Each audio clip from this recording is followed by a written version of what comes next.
Kunja Bihari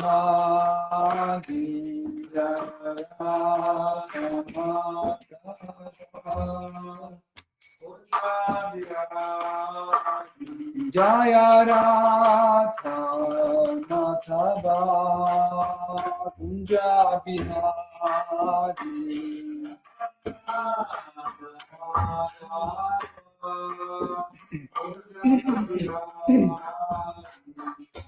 Gopi Jana Valapha Girivarathari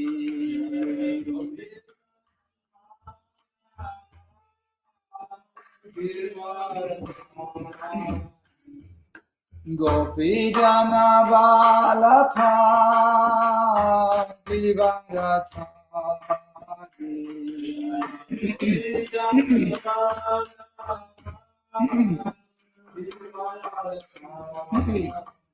Sodanandana Vraja Jana Ranjana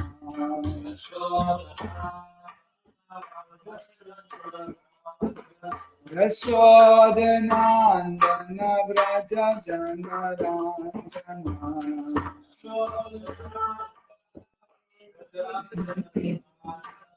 Yamuna Tira Vanachari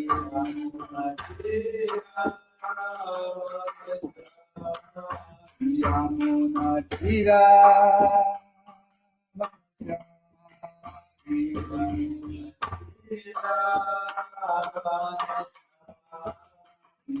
Jaya Radha Madhava Punjabi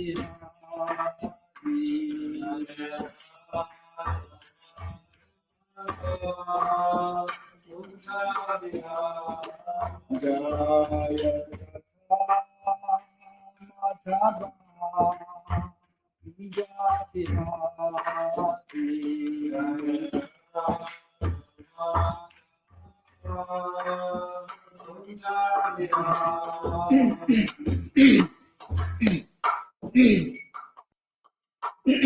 Jai Jai Shri Radha Madhava ki Jai Shri Radha Parishishwar ki Jai Shri Nitai Sachi Suta Advaita Chandra Shri Vasadi Gaur Bhaktavinda ki Jai Shri Jagannath Swami Patita Shri Jagannath Shri Baladev Shri Mati Subhadra Devi ki Jai Jai Sitaram Lakshman Hanuman Bharata Shatrugna Yudhita ki Jai Shri Lakshmi Narasimha Prahlad Maharaj Shri Sudarshana Chakra ki Jai Shri Gauranga Nitai Gosai ki Jai Shri Gaur Nitai ki Jai Tulsi Maharani Bhakti Devi ki Jai Saraswati Devi ki Jai Shri Guru Parampara ki Jai Shri Prabhupada ki Jai Shri Guru Deva ki Jai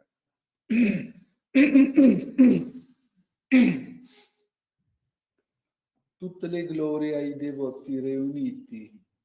Hare Krishna.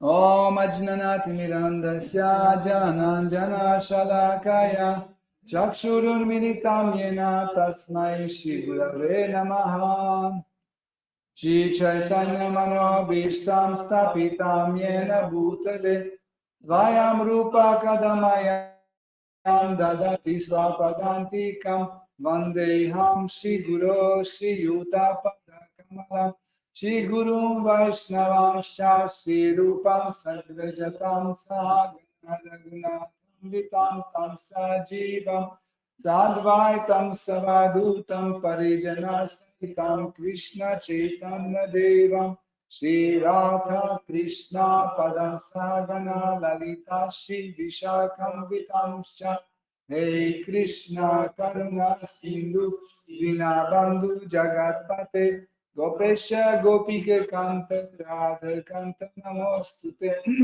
Tapta Kanchana Gaurangi Radhe Vrindavaneshwari Rishabhanusutta Devi Pranamami Hari Priye Vancha Kalpatarubhyascha Kripa Sindhubhya Vacha Patitanam Pavane Vaishnavebhyo Namo Namaha Namo Vishnu Padaya Krishna Prestaya Bhutale Shrimate Bhaktivedanta Swami Niti Namine Namaste Sarasvate Deve Gauravani Pracharine Nirvishesha Shunyavadi Paschatya Desha Tarine Jai Shri Krishna Chaitanya Prabhu Nityananda Shri Advaita Gadadhara Shivasadi Gaura Bhakta Hare Krishna, Krishna Krishna, Hare Hare, Hare Rama,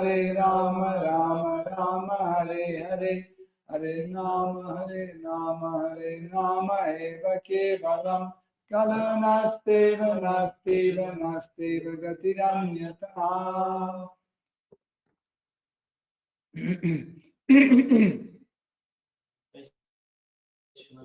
Om Namo Bhagavate Vasudevaya. Om Namo Bhagavate Vasudevaya.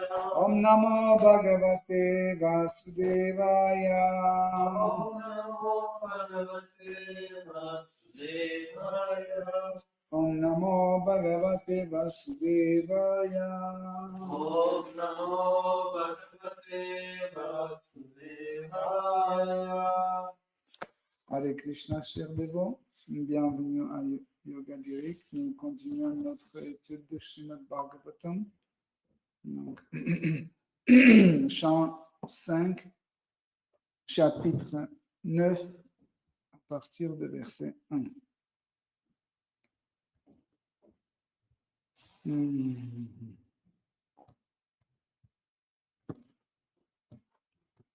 Shri Shuka Uvacha Atha Kasyachidvija Varasyam Gira Prava Rasya Shama Dama Tapasvatyatyayana Tyaga Santosha Titiksha Prashyaraya Vidyana Suyatma Jnanananda Yuktasyatma Sadrisha Shruta Shilachara Rupa Udarya Gunanava Sodarya Angajya Babhuvur Mithunam Cha Yavidyasyam Bharayayam Yastu Tatra Pumams Tam Parama Bhagavatam Rajashri Pravaram Bharatam Utrishta Mriga Shariram Charama Sharirena Vipratvam Gatam Ahu. La traduction. Srila Shukadeva Goswami reprit. Mon cher roi, après avoir quitté son corps de cerf, Bharata Maharaj vit le jour dans une famille très pure. Son père, un brahmana, appartenait à la dynastie d'Angira et possédait toutes les qualités brahmaniques. Il était maître de son mental et de ses sens et avait étudié les textes védiques ainsi que d'autres écrits auxiliaires.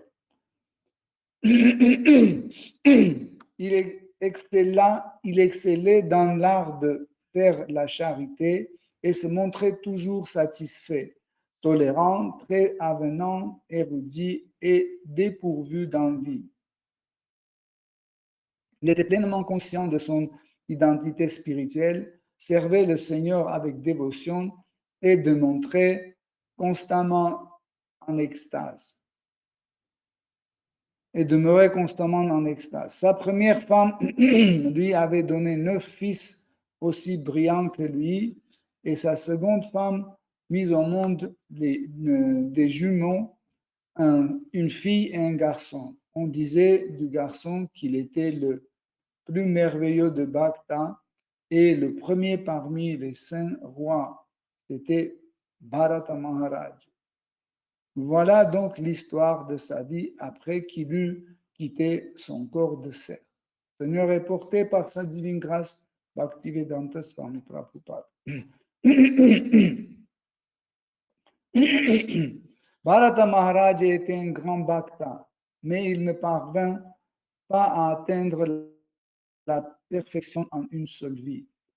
La Bhagavad Gita 6.41 explique à ce propos qu'un bhakta ne réussissant pas à compléter ses devoirs dévotionnels en une vie obtient de pouvoir renaître dans la famille d'un parfait brahmana ou d'un riche kshatriya ou vaishya.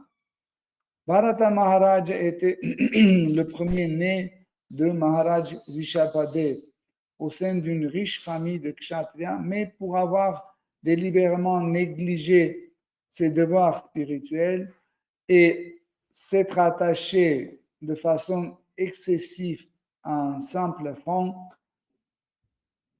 il lui contraint de renaître parmi la progéniture d'un cerf. Néanmoins, grâce à la puissance de sa dévotion, il obtint de se rappeler de sa vie passée. Plein de repentir, il demeura dans une forêt solitaire où il pensait sans cesse à Krishna. Et ce fut ensuite qu'il put renaître dans une excellente famille de brahmanas.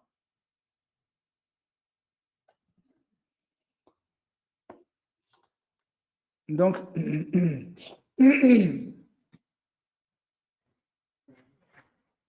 Hare Krishna.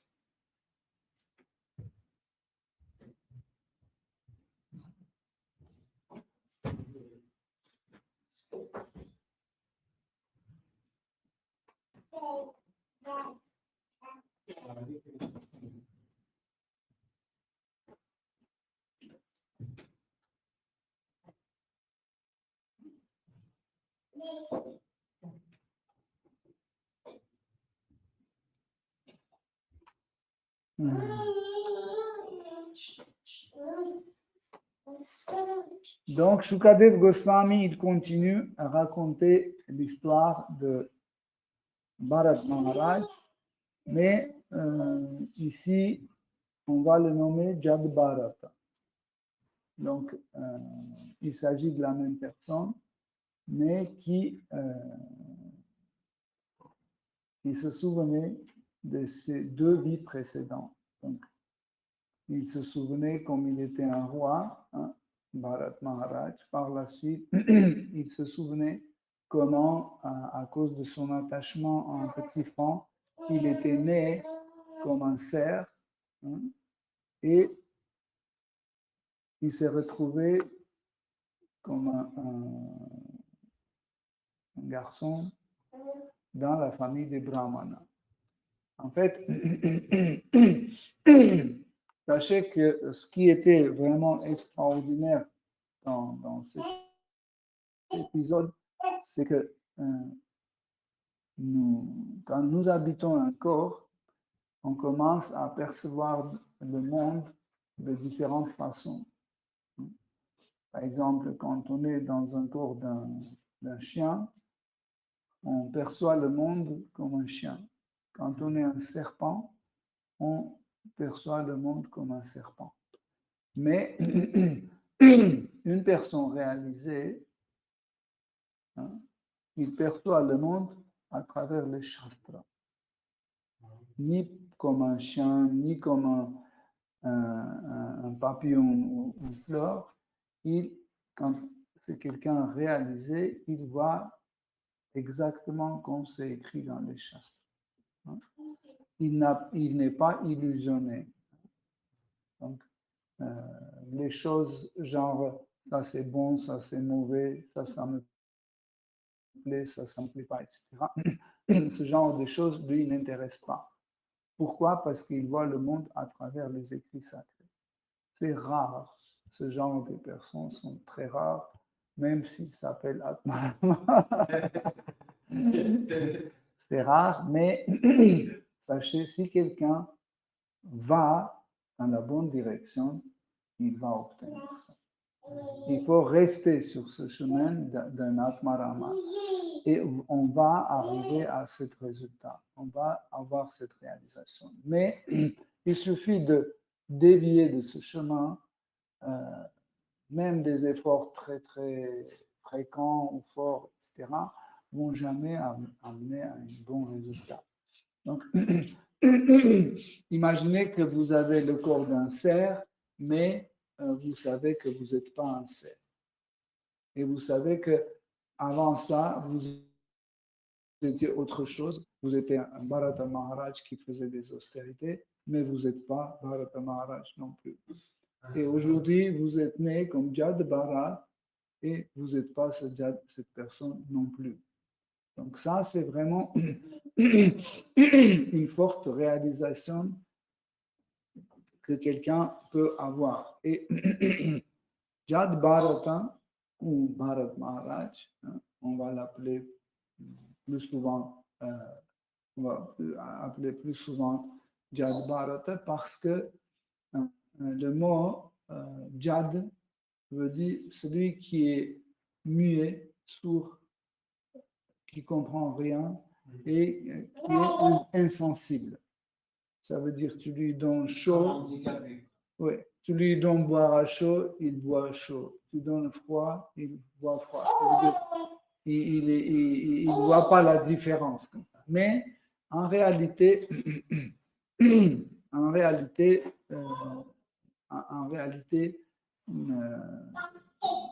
Jad Bharata, il faisait toute la distinction entre les choses.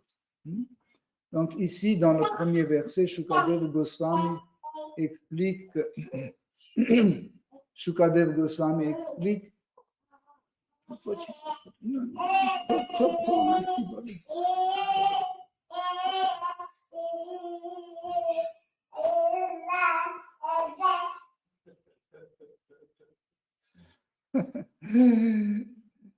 donc,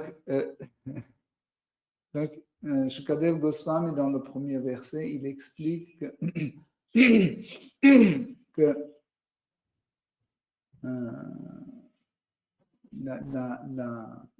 la famille dans laquelle Bharata était né, Bharat Maharaj était né, il avait un père qui était un brahmana authentique, qui avait des très très bonnes qualités brahmaniques. Et c'était une chance. Quand on est né dans une famille où les parents, le père ou la mère, sont des dévots, ou ils sont très érudits, ils font la pratique spirituelle, etc., c'est une énorme chance. Pourquoi? Parce qu'il n'y aura aucune contrainte de pratiquer la vie spirituelle. Par exemple, beaucoup de dévots, quand ils ont commencé leur sadhana bhakti à la maison, il y a eu des guerres entre eux et les parents. Des fois, les parents même les amenaient dans un hôpital psychiatrique où ils appelaient la police, etc. Donc, pourquoi? Parce qu'ils n'ont pas eu la chance d'avoir des parents dévots. Et ici, Bharat Maharaj a une énorme chance d'avoir un père brahmanique. Et aussi, comme Srila Prabhupada explique, en fait, Bharat Maharaj n'a pas pu obtenir une libération dans le sens aller et rejoindre Krishna dans le monde spirituel en une seule vie. Donc, il lui fallait trois vies. Donc cela explique qu'en effet, il ne faut pas compter combien de vies il nous faut. Parce qu'en fait, si vous enlevez les intercalaires entre les vies, vous allez voir qu'en fait, il n'y a pas de mort, il y a une seule vie que nous vivons. C'est une illusion de placer des intercalaires en disant voilà, cette vie est finie, l'autre a commencé. C'est comme par exemple, aujourd'hui il fait froid, on met le manteau, demain on enlève, on met un autre plus fin, ou on met juste une petite veste, etc. Mais nous restons nous-mêmes et la vie continue. Donc, c'est l'idée à comprendre que c'est la même personne, qui continue à vivre. Mais, mais par l'influence de l'illusion, nous pensons que c'est une autre personne, mais après c'est une autre personne. Et surtout, celui qui pratique la vie spirituelle, qui est censé suivre la méthode de sadhana bhakti, il ne doit pas dire, voilà, cette vie est finie, il me faut 2 vies ou il me faut 3 vies pour atteindre le Seigneur suprême. Donc, nous quand nous sommes sur le chemin spirituel, quand on est rentré sur le chemin de bhakti, donc on doit le faire comme ça se passe exactement dans le monde spirituel. C'est comment dans le monde spirituel? Il n'y a pas des intercalaires, non? Ça continue. Nous vivons, nous vivons, nous vivons et ça ne s'arrête pas. Nous vivons, nous continuons à vivre. Pareil, quand la mort s'approche, hein, quand la mort s'approche, le dévot ne meurt pas. Il ne pense pas qu'il va mourir. Vous comprenez? C'est pour ça que les shastras disent qu'un dévot ne meurt jamais. Il arrive un moment, là, maintenant, il va abandonner ce corps, il prend un corps et ça continue. Donc, qui meurt, qui pense que c'est fini. Ça, c'est celui-là qui meurt. Mais celui qui comprend que la vie continue et ça ne s'arrête pas, hein, il ne meurt pas, même si ce corps est foutu. Parce que nous ne sommes pas ce corps-là. Donc, si ce corps est détruit, c'est le corps qui est mort. Mais nous, on continue à vivre. Vous voyez? Donc,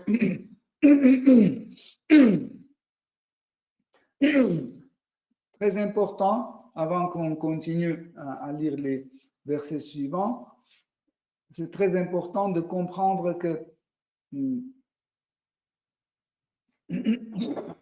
Bharat Maharaj avait devant lui déjà 2 vies dont les détails il se souvenait. C'est la vie en roi et la vie dans le corps d'un cerf. Il se souvenait bien de ces 2 vies et il prenait ces deux pages pour bien analyser quelles sont les fautes qu'il a faites. Comme ça, il a analysé, il a compris. C'est ça que je ne faisais pas correctement, c'est ça que j'ai fait comme erreur, c'est ça que j'ai fait comme erreur. C'est pour ça qu'il a changé en fait son comportement parce qu'il savait s'il continue comme avant, il va commettre les mêmes erreurs. Donc, il faut changer. Il faut faire autrement, il faut vivre autrement. Donc, on va lire les versets suivants. On se libère comme moi. Tu veux lire? Je peux. Oui, bien sûr. Parce que Sévan, il ne connaît pas encore les lettres. Verset 2. Verset 2. Traduction. C'est le premier où je lis les teneurs et On a conséquences. déjà lu. Okay. Traduction. Srila Shukadev Goswami reprit. Mon cher roi, après avoir quitté son corps de cerf, Bharat Maharaj vit le jour dans une famille très pure. Son père, un brahmana, appartenait à la dynastie d'Angira et possédait toutes les qualités brahmaniques. Il était maître de son mental et de ses sens et avait étudié les textes védiques ainsi que d'autres écrits auxiliaires. Il excellait dans l'art de faire la charité et se montrait toujours satisfait, tolérant, très avenant, érudit et dépourvu d'envie. Il était pleinement conscient de son identité spirituelle, servait le Seigneur avec dévotion et demeurait constamment en extase. Sa première femme lui avait donné 9 fils, aussi brillants que lui, et sa seconde femme mit au monde des jumeaux, une fille et un garçon. On disait du garçon qu'il était le plus merveilleux des Bhaktas et le premier parmi les saints rois. C'était Bharat Maharaj. Voilà donc l'histoire de sa vie, après qu'il eut quitté son corps de cerf. En fait, on l'a lu parce que le premier et deux sont ensemble. Maintenant, tu peux lire verset 3. Ah, on a lu une deuxième fois. Mais c'est pas grave. C'est bien. Ok. Verset 3. Du fait qu'il était tout spécialement béni par la grâce du Seigneur, Bharat Maharaj put se rappeler sa vie passée. Bien qu'il eût reçu le corps d'un brahmana, il redoutait encore énormément ses parents et amis qui n'étaient pas des bhaktas.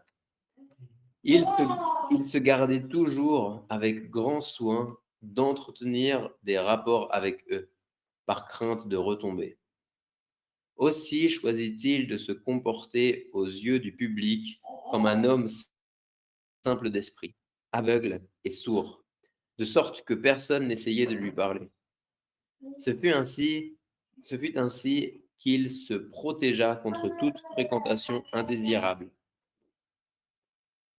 En lui-même, toutefois, il méditait constamment sur les pieds pareils au lotus du Seigneur et chantait ses gloires,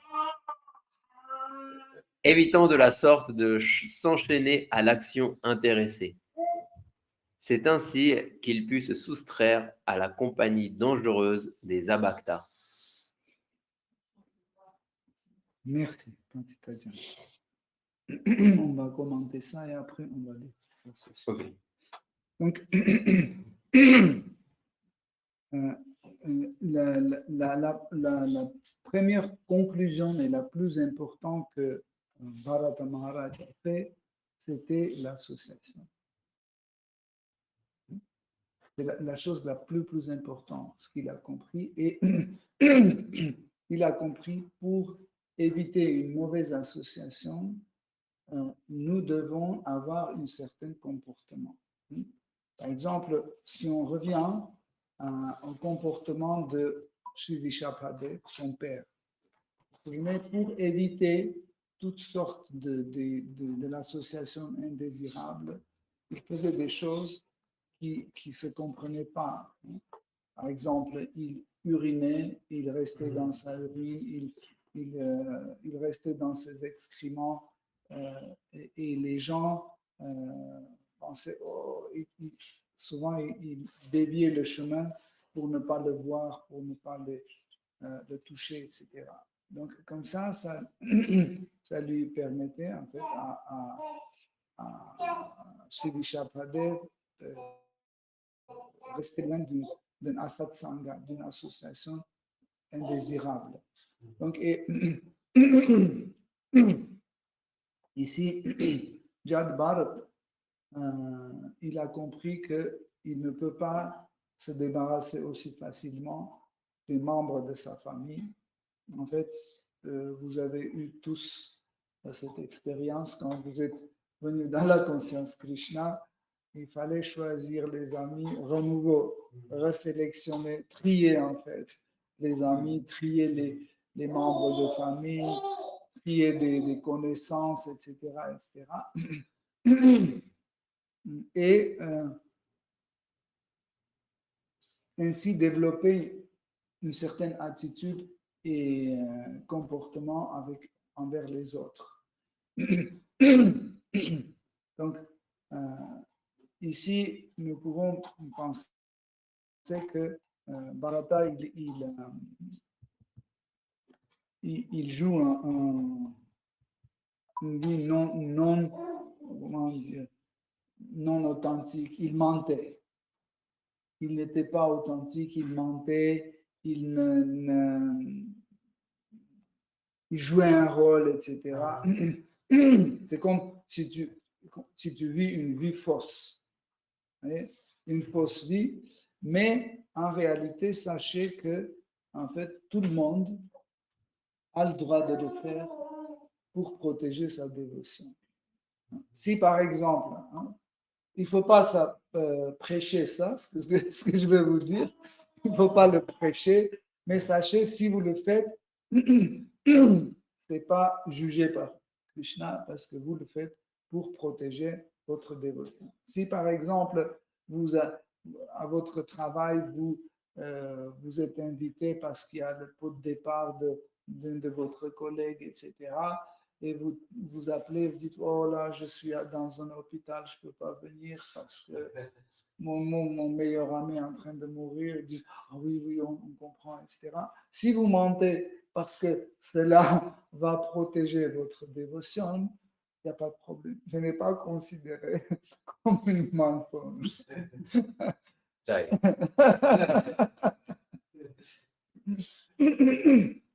Mais encore une fois, il ne faut pas prêcher ça parce que c'est que pour protéger la dévotion. Et pas dans un autre cas, par exemple, si vous avez votre devoir et vous voulez en fuir, etc., et vous utilisez la même méthode, c'est pas bon. Donc,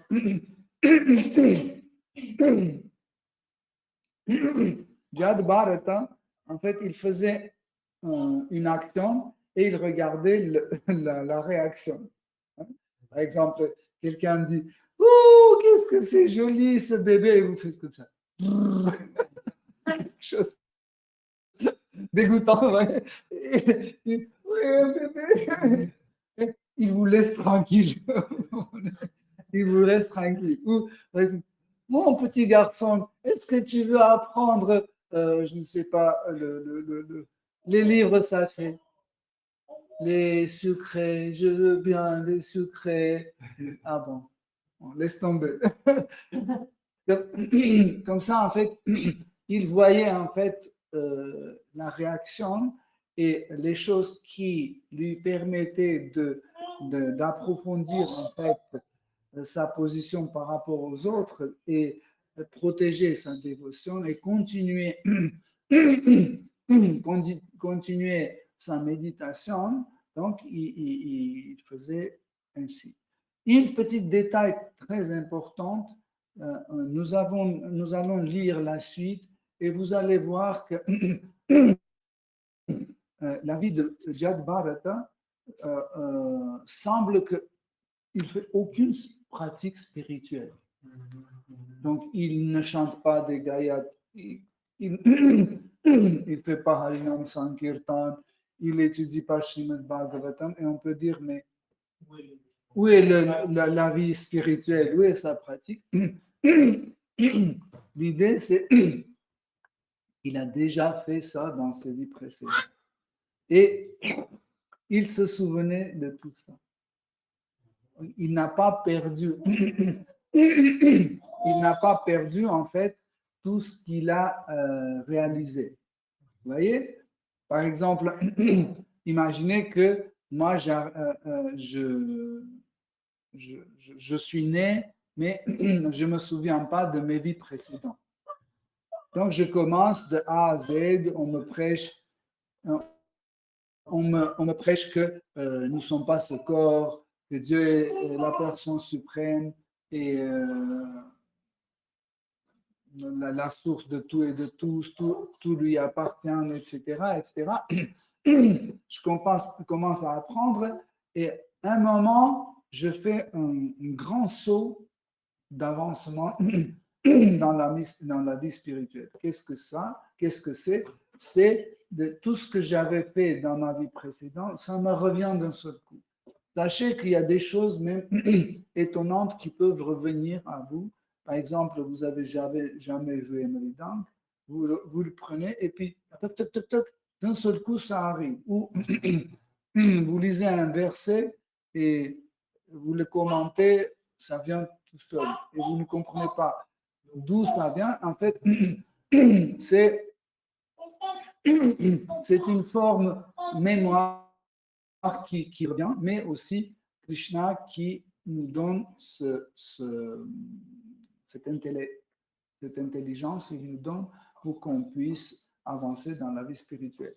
Dans la Bhagavad Gita, Krishna dit que celui qui s'abandonne à moi, je lui fournis une intelligence spéciale pour qu'il puisse m'atteindre. Hein? Ce n'est pas n'importe quelle intelligence, mais c'est une intelligence qui nous rapproche à Shri Krishna. Hein?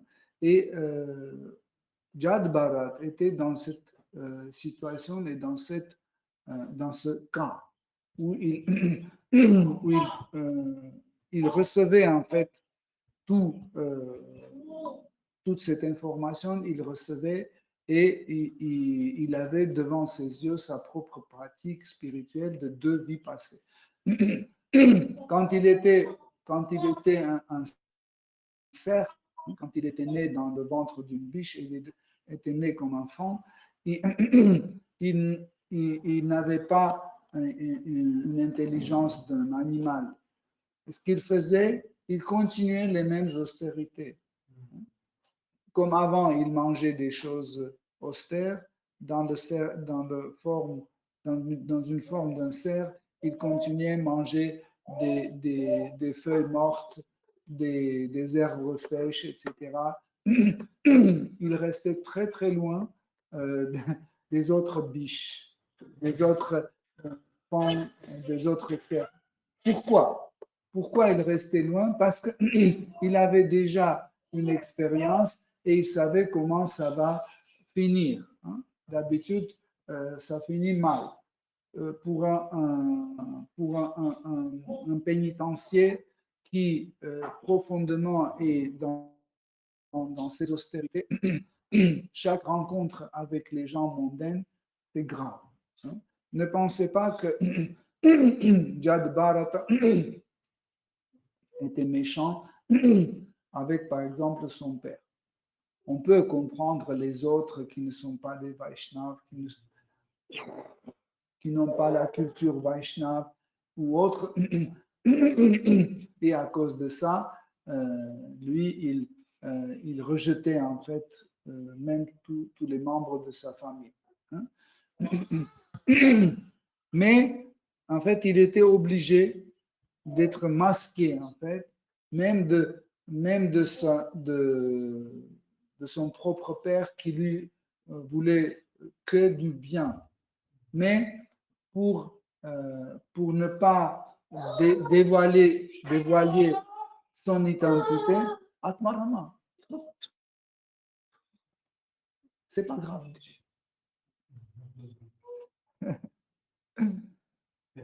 Donc, vous voyez, même vers son père, même ses frères qui étaient très gentils avec lui, il ne voulait pas. Pourquoi? Parce qu'il pensait que dès qu'il sera dévoilé, ça va recommencer. Il faut aller à l'école. Après l'école, il faut se marier. Après être marié, il faut aller travailler, gagner de l'argent, etc., etc. Et après, de nouveau, aller dans la forêt et de nouveau recommencer. Donc, il a compris tout ça. Il a dit mieux tout arrêtez maintenant. Là, regardez ce qui est important. Ça, c'est deuxième aussi chose, deuxième truc qu'il a compris ses erreurs précédentes. Parce qu'envers ce petit franc, il avait des sentiments dans Sattva Guna, dans la vertu. Hein. Et là, il voyait qu'avec ses parents et ses membres de famille, il va tomber dans le même piège de Sattva Guna. Vous comprenez?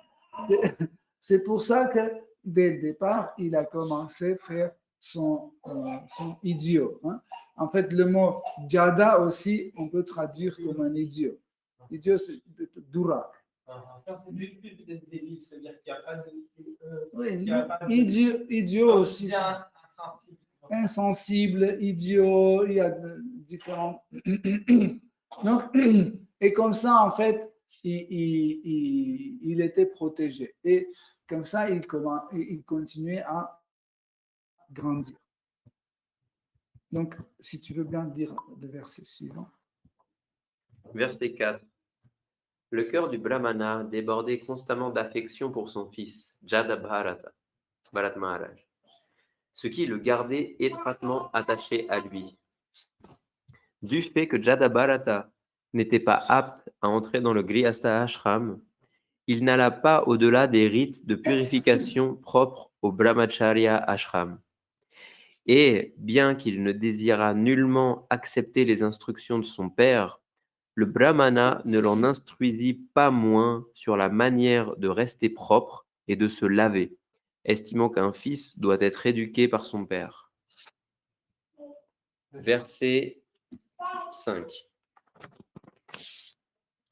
Bien que son père l'instruisît comme il convenait dans le savoir védique, Jadabharata se conduisait devant lui comme un insensé, pour qu'il le crût inapte à recevoir ses enseignements et renonça à prolonger son éducation. Il faisait tout le contraire de ce qu'on lui apprenait. Ainsi, bien qu'on lui eût appris à se laver les mains après avoir déféqué, il les lavait avant. Néanmoins, son père désirait l'instruire davantage sur les Védas au cours du printemps et de l'été. Il essaya de lui enseigner le mantra Gayatri, qui comprend l'Omkara et le Vyakriti, mais au bout de 4 mois, il n'avait toujours pas réussi. Verset 6. Le père Brahmana de Jadabharata considérait son fils comme sa vie même, comme son propre cœur, de telle sorte qu'il éprouvait un attachement très profond pour lui. Il estima sage de lui donner une éducation convenable, et, tout entier accaparé par ses vains efforts, il tenta de lui inculquer les principes et les règles du brahmacharya, parmi lesquels l'observance des vœux védiques, la propreté, l'étude des Védas, le respect des règles établies, le service au maître spirituel et l'art d'offrir un sacrifice par le feu. Il fit de son mieux pour enseigner à son fils toutes ces choses, mais ses efforts demeurèrent vains. Au fond de lui-même, il continuait à espérer que son fils deviendrait un savant érudit, mais rien n'y fit. Comme tout le monde, ce brahmana était attaché à son foyer, au point d'en oublier qu'il devrait mourir un jour. La mort, cependant, ne l'oubliait pas, et le moment venu, elle vint l'emporter. Merci. Donc, ici, on voit que le père de Jadabharata se comportait ou avait l'attitude d'un gourou authentique. Hein. En fait, un gourou authentique, il continue toujours donner la connaissance à son disciple, même si son disciple ne comprend pas, même si son disciple n'est pas apte de faire telle ou telle chose, gourou authentique, il continue à répéter la même chose. Ici, vous voyez que Jadabharata, il faisait exprès, hein, mais il ne montrait pas comme s'il fait exprès, il le faisait juste pour dire que je ne comprends pas et où je comprends que en fait il faut faire comme ça. Hein. Son père disait d'abord tu vas aux toilettes, après tu prends la douche. Il faisait le contraire, il prenait la douche, après il allait aux toilettes. Donc, mais il ne faisait pas ça pour embêter son père, mais pour se protéger. En fait, ce n'est pas que son père pouvait lui faire du mal. Il faut comprendre bien. Des fois, il y a même des bonnes choses. Des fois, il y a des choses qui sont excellentes même, mais ces excellentes choses peuvent nuire à notre vie spirituelle. C'est difficile à croire, n'est-ce pas? On dit, mais c'est une bonne chose. Il n'y a pas de bonne ou mauvaise chose. Nous devons juste, comme disait Rupa Goswami, nous devons accepter seulement ce qui nous permet d'avancer spirituellement. Si cela ne nous permet pas d'avancer spirituellement, même si c'est la bonne chose, même si ça aide à tout le monde à avancer spirituellement, nous, on doit rejeter ou renoncer. Des fois, quand on parle de ces choses-là, les dévots qui n'ont pas d'expérience spirituelle, ils ne comprennent pas. Ils disent, oui, mais pourquoi vous acceptez pas tel Vaishnav. Il est super, il est génial, etc. Mais, et c'est vrai, mais sa présence peut nuire cette sangha. Vous voyez? Même il y avait des situations, par exemple, un dévot voulait aller rencontrer les dévots dans tel village où il y a un sangha de Vaishnav. Et Sri Chaitanya Mahaprabhu disait n'y va pas. Pourquoi? Il dit parce que tu ne conviens pas à ton humeur, etc. Ça va déranger et c'est pas bon pour toi. Ouais? C'est ça en fait qui est difficile à comprendre, que même des choses qui sont entre guillemets, encore une fois, excellents ou bons, etc. Même pas entre guillemets, ils sont bons, mais on doit les rejeter, on doit les laisser. Hein. Et ici, nous parlons comme ça d'une façon simple, mais imaginez, quelqu'un vous fait du bien, il vous nourrit, il prend soin de vous, il vous apprend des choses, etc. Et vous le rejetez. Vous comprenez? C'est très difficile à faire. Hein? Pour vous-même, c'est très difficile à faire parce que mais il est bien. Comment je peux le rejeter? Essayez de rejeter quelqu'un qui est votre parent qui ne vous a fait que du bien. C'est compliqué, c'est très difficile, c'est contre votre cœur. Hein? Mais parce que Bharad Maharaj a déjà fait ça avec les membres de sa propre famille. Hein? Il a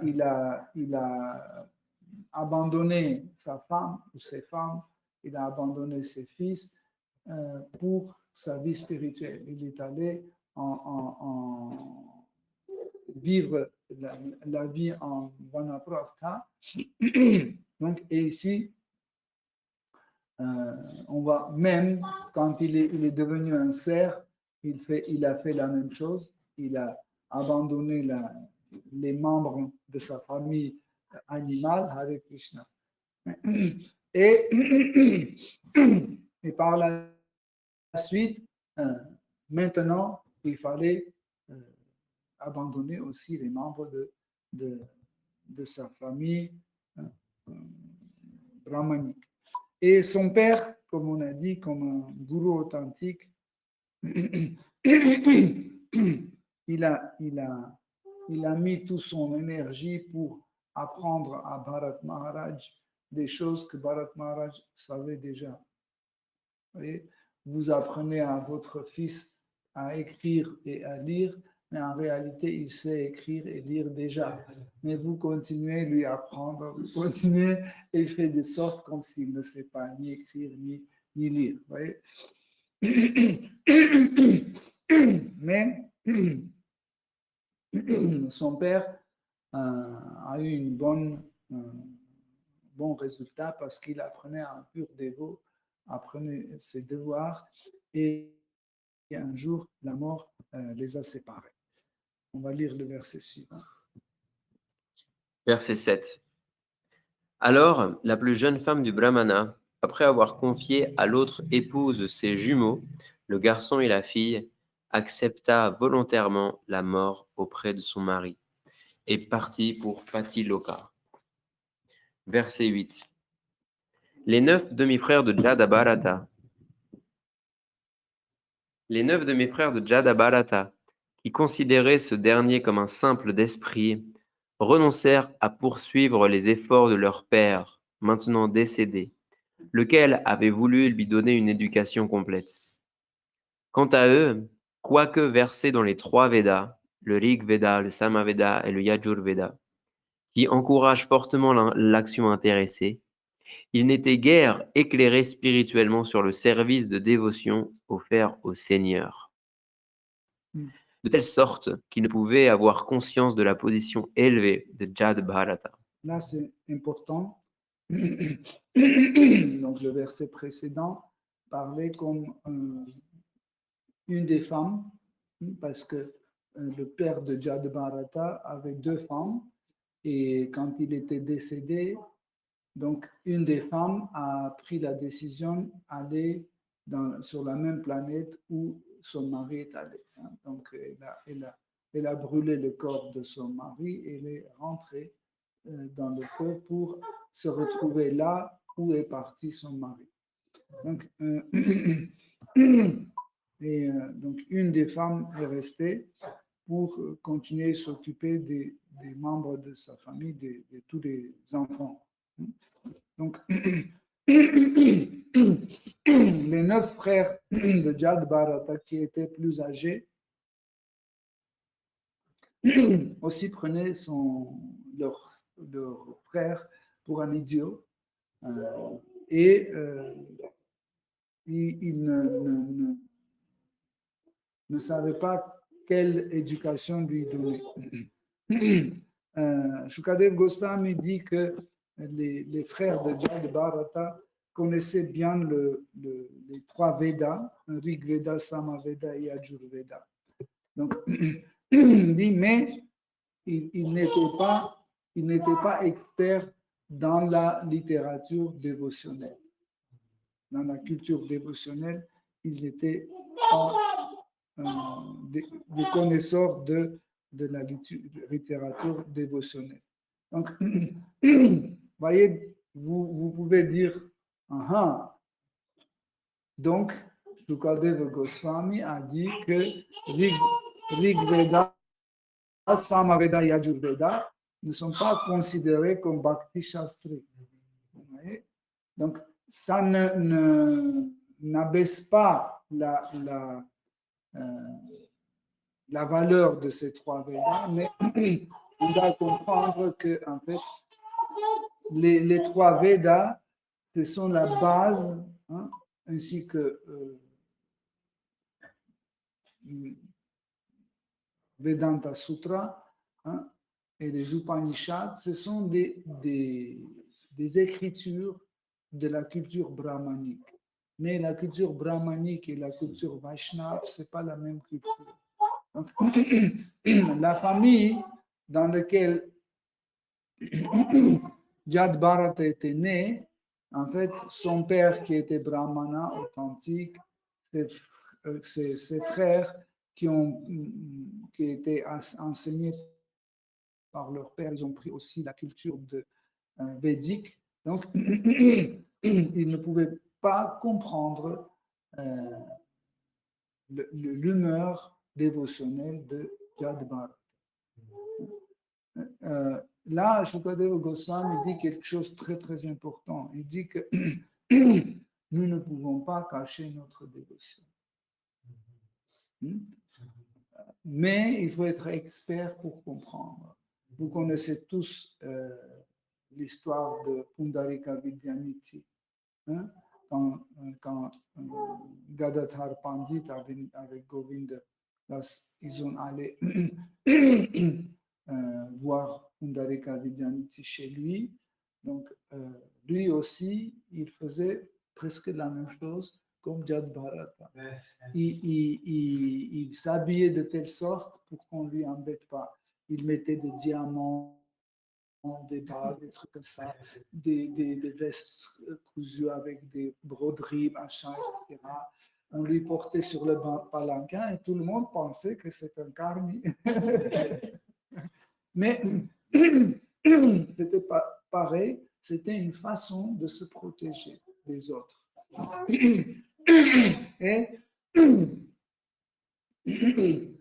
Et même Gadadhar Pandit, quand il est entré dans la pièce, il a vu Pundarika Vidyanidhi allongé sur le canapé, qui est en train de manger du raisin, et il crachait les pépins de raisin dans un crachoir comme ça, et il écoutait la musique, etc. Et quand ils sont entrés, ils ont rendu leurs hommages. Gadadhar Pandit a pensé que c'est un karmi, c'est un matérialiste. Il a pensé là tout de suite. Et Govinda, il a compris. Et il a cité le verset de Srimad Bhagavatam, le 10e chant, où Shukadeva Goswami raconte que Putana, qui était tué par Krishna, est montée sur Goloka Vrindavan et est devenue une des nourrices de Shri Krishna. Et dès que Pundarika Vidyanidhi a entendu ça, tout est tombé de ses mains. Il a commencé à pleurer, il s'est levé et après il a pris les rideaux, il a tombé par terre, il a tiré les rideaux et il commençait à tourner, il a commencé à tout casser autour de lui. Il criait Krishna, Krishna. Et à ce moment-là, Gadadhar Pandit a compris qu'il a commis une grave erreur, une grande offense. Tout de suite, il s'est abandonné à pied pareil au lotus de Pundarika Vidyanidhi et il a pris comme gourou. Vous voyez, pourquoi je vous ai raconté ces deux histoires? Parce qu'en fait, le but des deux, et de Pundarika Vidyanidhi et de Jad Bharat, était le même, se protéger. Mais vous voyez, chacun se protégeait à sa façon.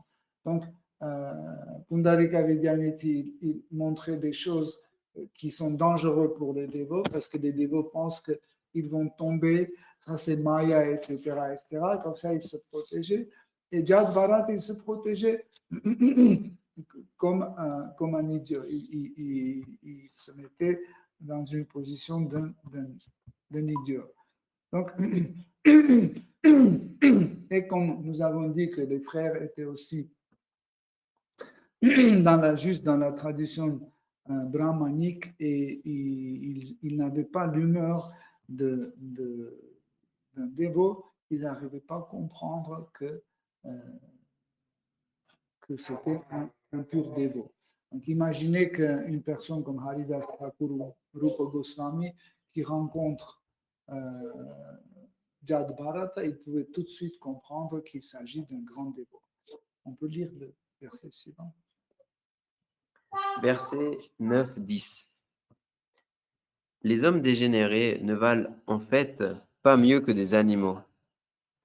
Ils ne se distinguent d'eux que parce qu'ils se tiennent debout au lieu d'être à quatre pattes. Or, des individus de ce genre avaient coutume de traiter Jada Bharata de fou, de pauvre d'esprit et de sourd muet. Ils le maltraitaient, mais celui-ci se comportait avec eux comme s'il était vraiment fou et sourd muet, ou tout au moins faible d'esprit. Jamais il ne protestait, et il ne cherchait pas davantage à les convaincre qu'ils se trompaient à son sujet. Il s'en trouvait pour lui demander d'agir de telle ou de telle façon. Il se pliait. Pardon, je recommence. S'il s'en trouvait pour lui demander d'agir de telle ou telle façon, il se pliait à leurs désirs. Il acceptait et mangeait toute nourriture qu'il pouvait obtenir par la mendicité ou en guise de salaire, de même que tout ce qui lui venait naturellement, que ce soit en petite ou en grande quantité, qu'il s'agisse d'aliments savoureux ou au contraire rassis et insipides. Il ne mangeait jamais rien pour la satisfaction de ses sens, car il se trouvait déjà libéré de toute conception corporelle de l'existence, qui incite une personne à accepter de la nourriture agréable ou désagréable. Sa conscience était immergée dans le service de dévotion purement spirituelle, si bien que les dualités provenant d'une conception corporelle de l'existence n'avaient aucune emprise sur lui. En réalité, son corps possédait autant de vigueur que celui d'un bœuf, et ses membres étaient très musclés. Il ne se souciait ni de l'hiver ni de l'été, pas plus que du vent ou de la pluie, et jamais il ne se couvrait le corps. Il se couchait à même le sol, ne se mettait jamais d'huile sur la peau et jamais ne se baignait. Du fait que son corps n'était pas propre, son éclat et son savoir spirituel restaient voilés, tout comme la splendeur d'un joyau précieux que recouvre une gangue terreuse.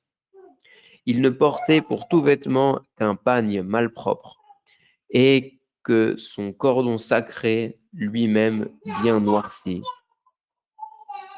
Comme il pouvait comprendre qu'il était issu d'une famille de brahmanas, Les gens le traitaient de Brahma Bandhu et d'autres noms du même genre. Insulté de la sorte, méprisé par les matérialistes, il errait ça et là.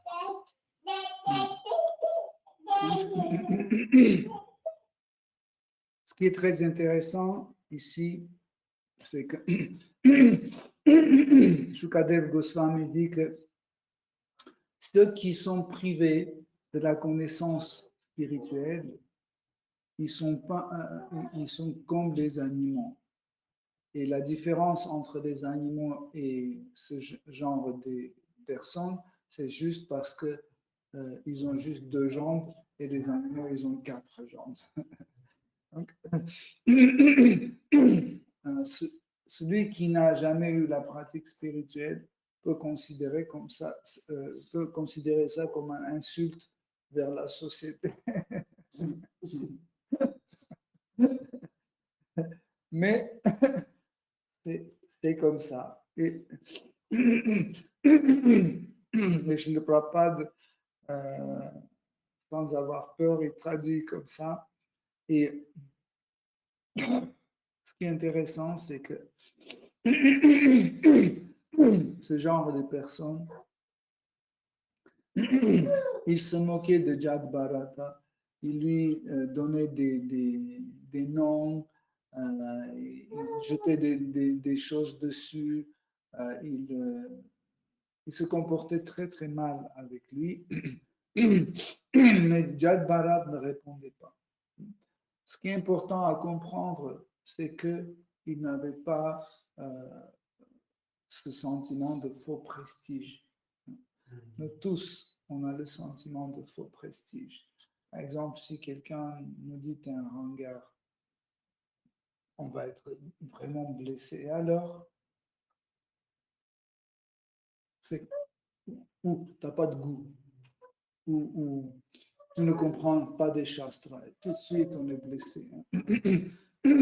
Mais Jad Bharat ne protégeait pas sa position sociale ou son prestige parce qu'il s'en est débarrassé déjà.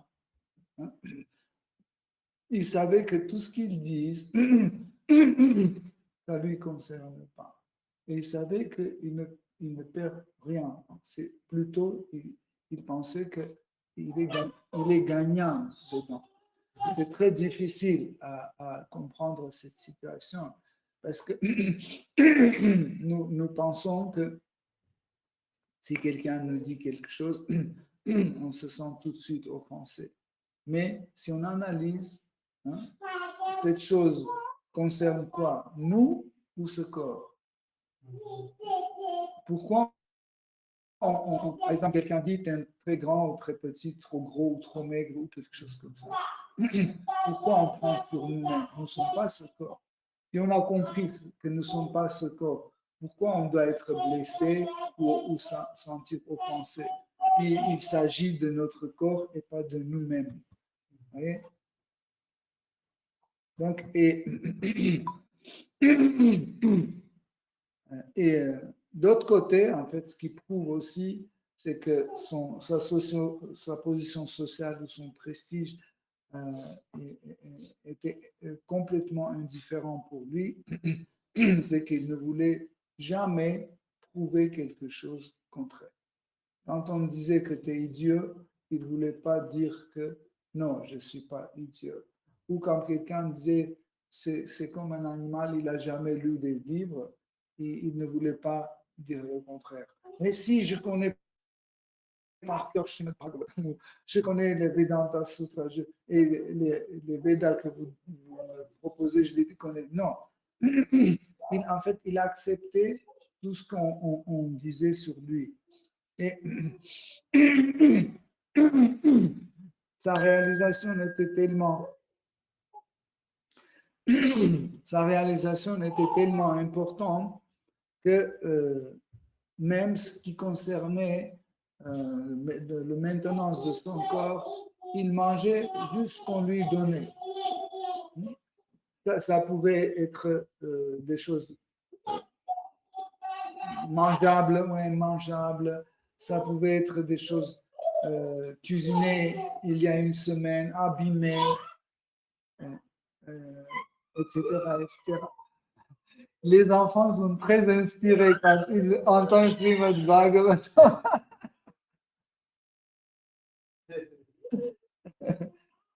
Donc,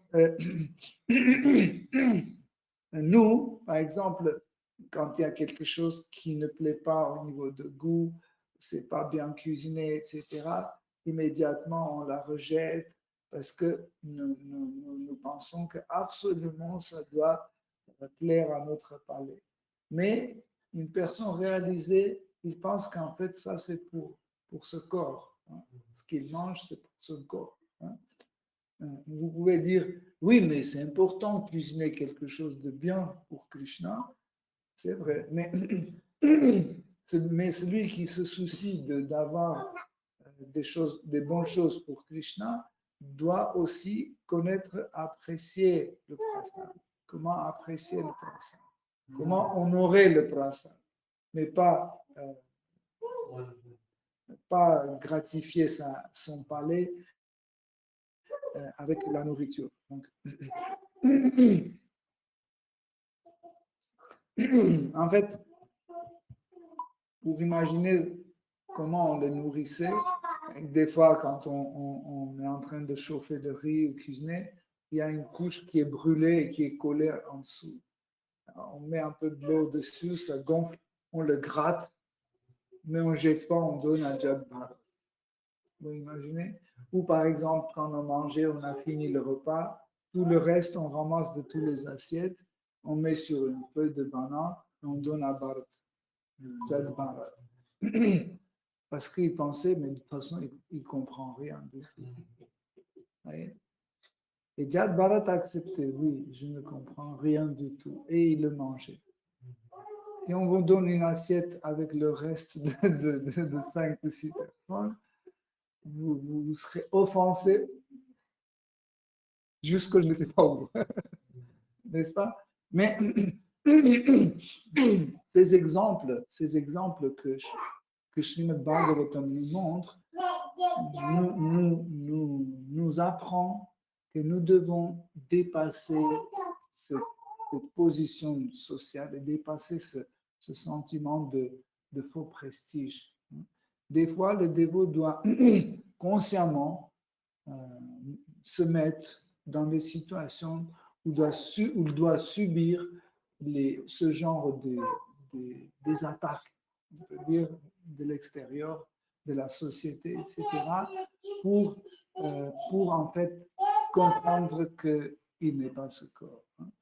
Donc, l'exemple de Bharat Maharaj, c'est pas juste pour lire et passer, pour finir Srimad Bhagavatam, et pour l'appliquer dans notre vie, pour comprendre les nuances et essayer de revivre ces choses-là dans la vie quotidienne. Sachez que souvent, il y a des situations lesquelles on fuit. On fuit pourquoi? Parce que c'est désagréable. Et on reste parce que la situation est agréable. Sachez que nous devons pas fuir ni l'un ni l'autre. On doit penser que les deux c'est la miséricorde de Krishna. Il faut accepter les deux. Et il faut revivre les deux. C'est ce que Jad Bharat nous apprend. Ok, Hare Krishna, cher dévot. On va s'arrêter aujourd'hui là. Si vous avez des questions, des commentaires. Hare Krishna. Hare Krishna. Merci beaucoup pour cette classe. C'était très intéressant. Mais à un moment, je m'excuse si peut-être vous l'avez déjà parlé, mais je me suis demandé quand, du coup, là, c'est quand Bharata Maharaj était devenu enfant, comment il faisait pour se rappeler, en fait, d'avoir toutes ses mémoires alors que il n'agissait pas comme un animal, en fait. Enfin, oui, c'est ça. Comment il se rappelait de ses vies précédentes? alors que c'était un animal. En fait,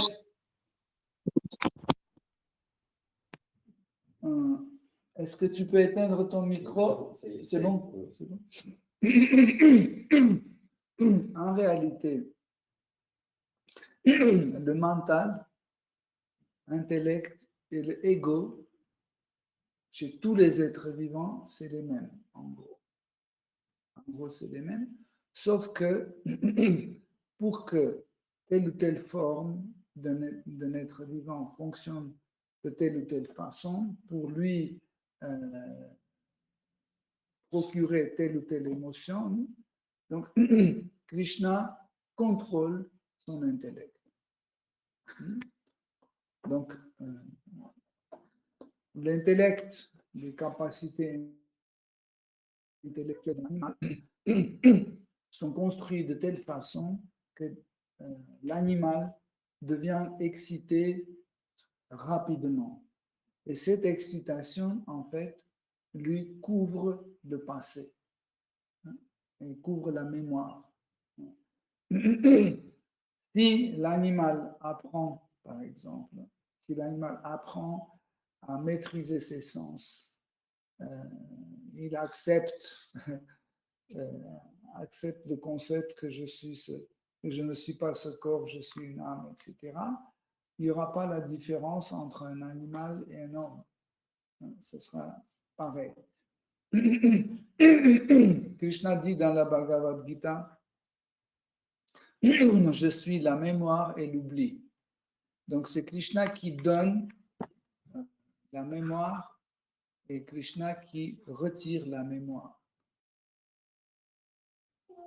Et quand Bharat Maharaj était né dans le corps d'un cerf, Krishna a lui ouvert en fait l'accès dans son intellect où il pouvait observer son passé. Parce qu'en fait, l'intellect enregistre tous nos passés, tout. Par exemple, imaginez que nous sommes dans cet univers il y a 3 milliards d'ans. Okay? Et tous ces 3 milliards d'ans, tout ce que nous avons vécu pendant ces 3 milliards d'ans, sont enregistrés dans notre intellect. Mais d'une vie à l'autre, en fait, Krishna ferme certaines pages dans notre mémoire et nous ne se souvenons pas de ces choses-là. Des fois, Krishna ouvre certaines choses, ça nous revient, des éléments de passé, mais parce qu'on n'est pas qualifié dedans, nous pensons que c'est juste une spéculation mentale. Okay? Mais en gros, pour mieux comprendre, sachez que c'est Krishna qui, en fait, nous assure cette mémoire de passé. Aussi, pourquoi Krishna a fait un cadeau pour Bharat Maharaj? Parce que Bharat Maharaj était un très très bon dévot et il était très très attaché à un Seigneur suprême, à Shri Krishna. Mais tout ce qui s'est passé, son attachement à ce petit fond, il faut considérer comme un accident. Parce que nous pouvons être un très bon sportif qui ne tombe jamais, mais en marchant dans la rue, on peut marcher sur une peau de banane, tomber et se casser la jambe. Vous voyez, un accident est possible. Donc nous devons comprendre que cet attachement à petit fond, ce n'était pas une tendance, c'était un attachement. C'est pour ça que dès qu'il était né comme un cerf, pour éviter un accident pareil, il a quitté le troupeau des cerfs et il est allé vivre seul pour continuer à pratiquer ces choses-là. Là, nous voyons que ce n'était pas une tendance, c'était un accident. Si c'était une tendance, si c'était un vrai attachement au plaisir des sens, quand il était né dans la vie d'un enfant, dans le corps d'un enfant, il pouvait continuer à s'amuser avec les autres, etc. Mais on voit qu'il a renoncé, sa mère, ses frères, tout le troupeau, en fait, il a renoncé, même dans la forme d'un animal, il a continué à faire ses austérités, etc.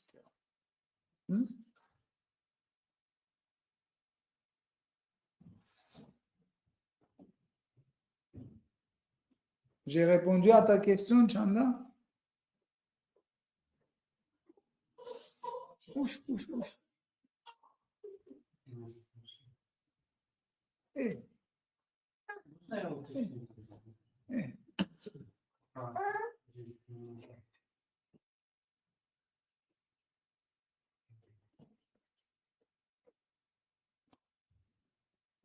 Bavuka Bhakta.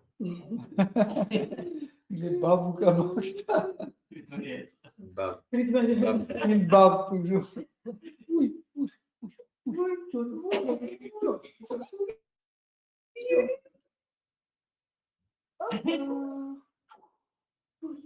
Ok. Bon, Hare Krishna, cher Devo, merci beaucoup pour votre attention. Shri Srimad Bhagavatam ki jai, Srila Prabhupada Patit Pavana ki jai. Acharyananda Prabhu ki jai. Applaudez vos assemblées. Hare Krishna. Hare Krishna, merci.